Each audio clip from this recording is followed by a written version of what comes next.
Please welcome Lisa Singer. Hey, everybody. John's my biggest fan. Okay, well, before we get started, because as Steve was mentioning, obviously with everything with COVID, and there's just been consumer behaviors completely changed, their media habits have changed, and it's really made it where media buyers have had to sort of think outside the box and really be a lot more flexible. So before we get into what the changes you guys have been dealing with, why don't you each introduce yourselves? And yes, Yuting, I'll even allow you, since even though you're a, can I say it, Yankees fan? So we just discovered this. After getting along really well, I found out that she is. So now I'm just sort of Obviously, she is a Red Sox fan. So, yeah, I think that goes without saying. Anyway, that has no bearing on why she's at the end. Okay, so Matt, why don't we start with you? Are you sure we can go ladies first? Okay. Hi, my name is Matt Bogusz. I am a vice president at Novus. You might know Novus as a print buyer, and it's an interesting conversation to have because I joined Novus in probably 2 months prior to the pandemic with the objective of creating a digital and multimedia practice within its walls. So my whole time, my whole experience in this role has been pandemic focused and pandemic driven. So I have a few lessons. Great. So I'm Kim Loconsole. Hopefully you saw me earlier. So I am the group director of programmatic development at GroupM. I've been making a shift into this role from being over at Mindshare for 6 years, mainly on CPG. I was supporting this entire time the Kimberly-Clark business, so obviously huge when everyone is going out and bulk buying toilet paper and diapers and everything. So as you can imagine, the pandemic did have an effect there. I think it's been a really interesting time. We'll go into it more of just what that has meant from us, from not only consumption as far as what individuals are buying off the shelves, but also to just their habits overall and how we've had to shift and think a little bit differently as well from a perspective of very much linear and traditional and things like that into different emerging channels and what that means across the board. My name is Yuting Zhang. I am with MMI agency. So my responsibilities are very much ad tech focused. I proactively reach out to ad tech vendors, and sometimes they come to me, and I talk to 1 to 2 ad tech vendors per week. And the conversations that we have usually cover what's bothering me, what's bothering them, what are the hot topics in the industry. And occasionally I bring them back to the agency and connect them with different teams that we have in case that they would need their services. I'm very excited to be here to talk about my pandemic takeaways. Great. Well, we are excited to have you guys too. And before we get into maybe strategies, but obviously this forced a lot of changes internally. So Kim, why don't you sort of talk about that and how that happened within your business, within your company? Yeah, so I would say internally it's been really interesting in just how the company has changed and talent from everywhere and collaboration. I think a lot of us are, singing from the same songbook, if you can say that, of just, where talent is coming from and tapping into resources. Working primarily in CPG, my team has been in Chicago. That's where we've been located. But through the pandemic, we've been able to tap into so much talent just across the board. That's been very different from the client side as well. I think also too, and I think some of us prepping for this, I'm probably saying like some of the ideas too from my colleagues up here, but I think also as well, just from a collaboration standpoint, that's been very different in how you're working with others. Sitting next to people and coming from a programmatic background and looking at a platform or something like that, that's very different. And so I think that there's been pros and cons with both, but I think that there's a lot of opportunity to look at specific talent areas, specialties and tech and things like that. So I'm really excited for what it's bringing. I think it's just continuing to adapt to that. Well, because Matt had mentioned when we were first talking about how everyone's sort of, doom and gloom, cookies going away, all of this, and it's more positive in terms of this has been happening for a while, at least, and I'm speaking, I'm not doing it myself, but from what Matt was saying and also with Kim and Yuting. And so for Matt, you even talked about in terms of working together, not so much in a silo with all the different agents. So get more into that and how that's really helped you be much more, I guess, progressive in terms of what you guys are doing. I don't know if progressive is the right word. I think needing to be fast on your feet is more like it. We had a client, the largest holding company of senior living facilities in the U.S., and they were largely focused on things like direct mail, print, and overnight the world shut down, and we shifted 100% of their total U.S. marketing budget to paid search overnight. And I think that kind of nimbleness really isn't available in every environment. We were lucky because we had the skill set and could switch it on pretty quickly on this client's behalf. But I don't know. I think that 6 months following kind of the closure of the country forced everybody to get more creative and forced everybody to work not only differently, because this is the first time, I don't know about you, but this is the first time I'm looking at humans in quite some time and not on a screen. But the mandate and the environmental constraint placed on all of us, that fight or flight mentality really kicked in. I know it kicked in for the clients. The clients were certainly scared. They didn't know if there was going to be a business in that one perfect storm example. We're trying to get senior citizens, the most highly affected single individual group probably out there from the pandemic. We're trying to get them to take a tour or walk into a facility that is likely to be a hotspot. I can't think of a worse business challenge to have thrown at our feet. So I think that if you can look at the silver lining in all of that, it's kind of creating a new muscle as an organization to flex when the client demand changes. And for you, Yuting, what has been something that you've sort of have come front and center for you in terms of all of this, both internally and just how you're working with your clients? Yeah, so to me, I think, like you said, also Steve mentioned, change is really the word that comes to mind when we are talking about the pandemic. And within the past 2 years, we, as people, as human, that we changed a lot, not so much as media strategists per se. So we learned new skills, we adopted new hobbies, habits. I think when we, as an agency, talk to our clients, we often find us asking ourselves, do we really understand what kind of behavior changes that your customers have adopted? And this really, I think it's the really important question. I can give a very specific example.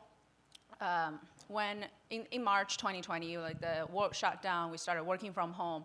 Then about 2 weeks later, I started getting reports from data partners saying, oh, screen time increased tremendously.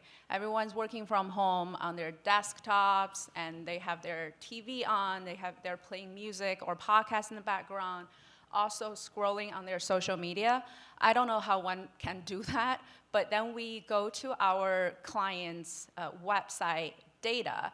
What we saw is within the past 2 years, their customers really warmed up to their mobile devices. I know that this upward mobile trend has been a thing for years, but within the past 2 years, just looking at my clients, depending on what clients we're talking about, the percentage of conversions coming from mobile devices doubled or even tripled. And the other day I was talking to someone also in the industry, and their client is a tax filing platform. And they told me that people are filing tax on mobile devices. That would just make me so anxious, but people are doing that. So I think when we talk to our clients, we really want to ask our clients as a brand, do we really understand our customers? Do we understand the changes the behavior changes that they have adopted? Can we as a brand evolve with the world or grow with our customers? So this has been a focus when it comes to strategies or media planning. On the planning side, though, I will say, prior to joining Novus, I was with Publicis Group, running a national retailer. Previous to that, I had a bunch of CPG experience. There's a lot of CPG going on in Chicago.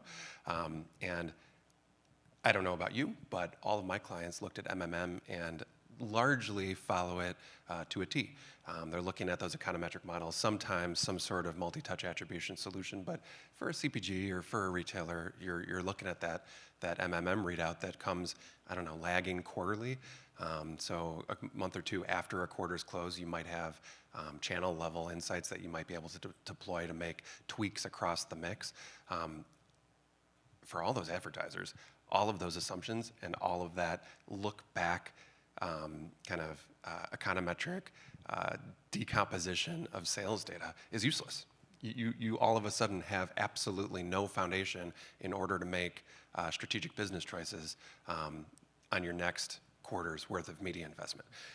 In that moment, it was a little bit exciting because we actually had an opportunity to make a strategic recommendation or two that wasn't predicated on a look-back model. So I don't know how many others in the room might have had a very similar experience. A little bit intimidating, a little bit exciting.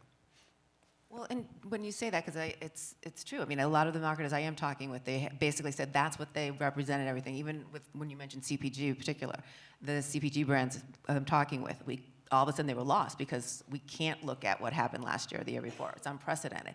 Well, so how have you changed in terms of like how are the brands now looking at success? What are the KPIs? Yuting, I know you have actually more of a unique KPI that you're kind of looking at. Oh, yeah. So that's actually I would say, a silver lining in this case as well. The past 2 years, I think privacy has really become an even bigger topic.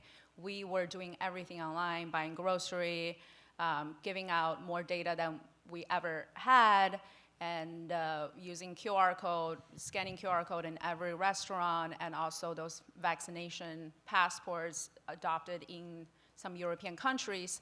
So I think all these applications really increase the debates and also conversations around privacy. I think that's a silver lining because it really brings more awareness to privacy. And one of my clients has been testing this metric called attention unit. So we have been working with this company called Adelaide. Some of you might know Adelaide. So what Adelaide has to offer is they quantify how much attention that your ad or your creative gets. So depending on, say, what kind of creative it is a video, is a flat image, or how crowded the publisher website is at a given moment when your ad is served. So all these are being taken into consideration to calculate how many attention units that your creative, your ad gets. We started testing with them early last year, and we have seen really positive, really interesting results, which is there is a very strong positive correlation between attention units and conversions. So what it means is if one creative has high attention unit, it drives more conversions. Vice versa, if it drives more conversions, it should have more attention unit. And we're really excited about this results because with all the walled gardens and iOS, all the private cookie list, all that kind of stuff, attribution based on the current tech stack, the common current tech stack, is getting more and more challenging. So using attention maybe as a proxy or maybe as some other KPI that you want to look at, depending on what brand you are, it really offers the opportunity to kind of put the puzzle together when we're in a more privacy-conscious world. And as far as what do you think in terms of, I know Matt, because you deal with a lot of retailers, can that still work for you? I mean, is that enough? I think during the pandemic it had to work because there was no opportunity, unless you were an essential retailer, there were very few opportunities to actually measure footfall. One of our one of our largest North American businesses is actually out of home and digital out of home. And for months, specifically in Canada, entire chunks of Canada were effectively shut down. There was no out-of-home available. There were no avails to be had in the space. As we return to normal, I think it's all predicated, as much as I would like to say, attention is our leading indicator that we look at. We typically, for retail, are looking at deterministic location-based data, where it's available and where it's privacy compliant, to understand what that traffic change is. Because for a retail-based client, and especially a brick-and-mortar retailer, that's what we're leaning most into. But specifically on the topic of trust, and on the topic of everyone becoming a little bit more aware of all the data that you're giving out to folks, we're seeing increased interest in our private marketplace for local news online. We've created the largest private marketplace of digital news in North America. That's available on through our DSP or yours, and we've seen clients all over the place. I don't know if it's a combination of them just wanting to be in a bit of a more trusted context, or folks wanting to do right by news outlets and kind of support truth out there in the ecosystem. But I think we've seen a very similar trend around trust with just the inventory that clients are interested in. Well, Kim, for you, what are you seeing similar? You're shaking your head there a lot, because I've also heard a lot of people sometimes at this point, especially when you have negativity in the news in terms of whether it be, was it COVID, now inflation, Ukraine, it's almost wanting to avoid the news, or at least in some way be a little bit more picky about where they're going to be placed. Are you seeing any of that, or what are you seeing for what your clients are looking for in terms of KPIs? I would say it's been a roller coaster. I mean, thinking back 2 years ago, the question of like, do we negative, keyword COVID? And it's like, well, you're not going to find anything. So I think it's really that combination. I think that the way the world works right now, and the news that's coming up, and with robust elections, and with everything going on, it's been touch and go with a lot of our clients. I think especially to working on CPG. I swear I should get a dime for every time I say CPG during this, but just specifically working with some of those pubs and or clients, that are a little bit more traditional. I think it's been getting them out of their comfort zone and finding that balance of, yes, we want to be safe, but we also want to make sure that our message is getting in front of others. I think advocating for local news, I think advocating for different pubs that are minority owned and things like that, that's been really important as well for us, and to advocate for some of those voices, and also too to understand that it's important to invest dollars there, and you might not see that return right away, but it's really like good growth there. And so I think that's been interesting too. And it's also too just been staying on top of things, and to have an open communication line of, this is what we're seeing, this is what the action we think you should take in the marketplace, go. It's been really important for us at Mindshare and for GroupM to all be connected on what's everybody doing, does this make the most sense, and just making our clients feel comfortable at the end of the day. Yeah, this is actually, I guess it's kind of brand safety. It is something I feel very strongly about. I think brand safety is a false premise. The idea that having your ad placed next to an article covering negative content would hurt your brand image, I think it's really baseless. There's absolutely no data or studies supporting this fear. What really is going to hurt your brand image is having your ads placed on sketchy websites. So to me, I think brands should focus on brand integrity rather than brand safety. So know what is your value as a brand, and only work with or partner with other companies that share the same values as you. We tend to instruct our clients to handpick a small list of publisher websites, where you want your ads to appear. And I know nowadays everything is premium inventory, but that's why we want our teams or our clients to really pick the sites that you feel comfortable with, so that your ads are there to actually support journalism. So for instance, if especially in 2020, like a lot of brands added negative keywords, like Kim said, COVID-19, or even George Floyd or Black Lives Matter to their negative keyword list. And paired with machine learning, I think it doesn't take very long to know that advertisers prefer light content. And if I was a publisher, I would probably just write more about wine tasting, cheese pairing, rather than serious issues that our nation or our world is dealing with. So that's why I feel like picking a small list of publisher websites where who post content that you can stand behind is a strategy that we tend to use a lot.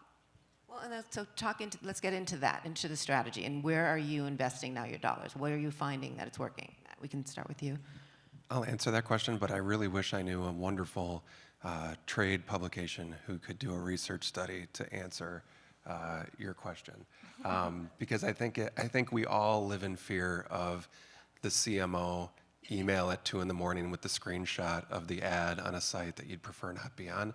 But really that's if that's what our media plans are premised on, that fear, which I think is human and true, then what sales are you leaving on the table, number one, and what opportunity for brand building are you leaving on the table, number two, and what inventory source and therefore business are you not supporting, number three.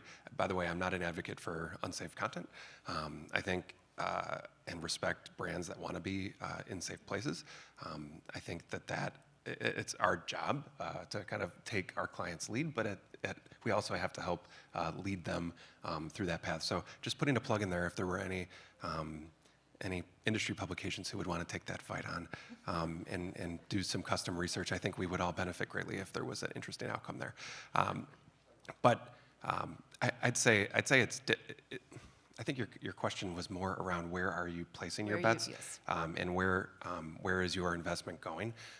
And for us, all media is performance media, and we're finding that if we're able to activate it within our proprietary trade desk, we're able to measure it end to end, and things like CTV are certainly booming.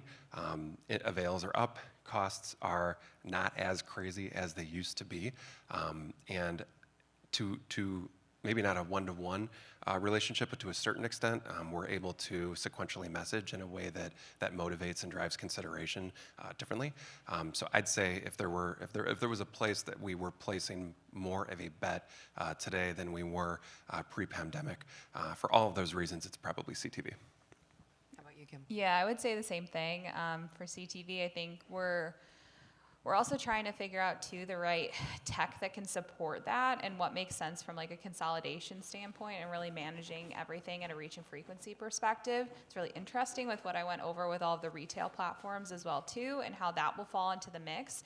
But I think that, having those conversations about how to, turn linear budgets on their head, invest in CTV. I think also pushing clients to be okay with some of that flexibility and potentially paying more for it down the road is really important too, of not committing to this is what my plan is going to look like for the entire year, because if we've learned anything for this is that you can't plan for anything. So I think just, pushing them to understand that flexibility is going to be really important and also partnering with them. I think that, Kimberly Clark has been a great partner in understanding the different advantages that some of these partners have and everything. So for us, it's been really exciting. I think that will continue to grow outside of connected TV, also too with retail. I think audio and podcasts, obviously, those are no longer emerging channels. I mean, those are just there. So how we can just tap into some of those changes also too, as everyone's day-to-day changes of people going back to the office and things like returning. I think that's going to be interesting too.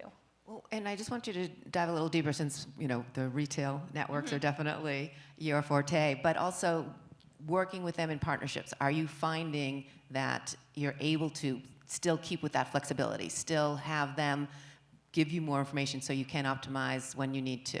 What are you seeing? Yes and no. I would say in going over the different opportunities that are out there, everything is still so new. So it's, you know, this is in beta, here's a commitment we need up front. Yes, we have the solution and managed service, but when I try to plug it into a DSP, you can only actually do display. CTV is not an offering. So it's still, we're still playing the field in a lot of that, because I think that everyone is getting really excited, and like what we were talking about even before this. And so I don't think that they're quite, you know, there yet. I think that some partners like Walmart DSP with the Trade Desk, like they're lucky to plug into that technology and be able to have all that inventory at their fingertips that the Trade Desk built. But I'm curious of what some of the other pubs, what will actually happen there. Okay, and so just, I have one more question, and then everyone, we can open up to questions from all of you. You all have sort of mentioned a little bit, but just very quickly, and we'll start with you, Yuting, in terms of silver linings. I just want to hear more, and again, we've heard a few, but anything that really pops out as the most that you're really excited about moving forward? Yeah, so one thing that we really like doing at MMI is we want to train our employees to be more like Swiss knives, so that they don't just do paid search. They can also do social. They can also do site direct. They can also do programmatic, so that everyone is becoming more marketable, and they also have better job security in case COVID happens, something like that happens again. Yeah, I would say some of the same. I would say the silver lining for me has been able to work more closely with my clients of, yes, I was on the phone with them on a daily basis, but like actually being screen to screen, seeing them as people and being able to jump on the phone to make things happen has been huge.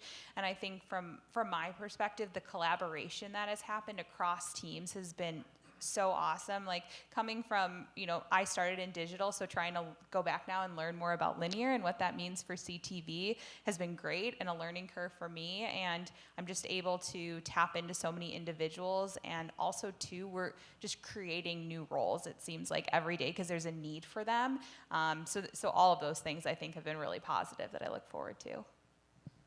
And for me, creating a practice in the middle of a pandemic, the thing that has been the greatest silver lining is a reminder that while we are up here on stage talking about programmatic, that our job is not to take a DSP, mix it up with some third-party data, and ring the cash register.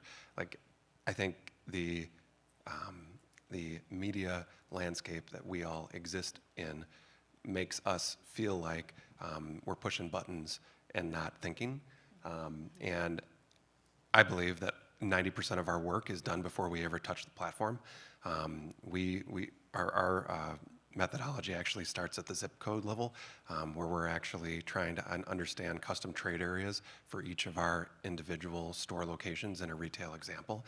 And we're building plans from the zip code level up, and creating the ability to cut waste out of a programmatic marketplace. So I think the pandemic gives us the opportunity to remind everybody that it's not about the buttons, it's about the thinking that goes into the planning before you touch a platform. Does anybody have a quick question for the panel? I'm going to challenge you to do a lightning round. What programmatic channel are you testing or looking forward to test in the next year that you think is the most promising? Yeah, we're definitely looking to CTV, digital out of home, and audio. So going back to the point that I made earlier, attention, we think these channels would give us more attention. Being in digital marketing is almost just basically competing for our customers' attention. And we think these channels would get us more attention. Okay.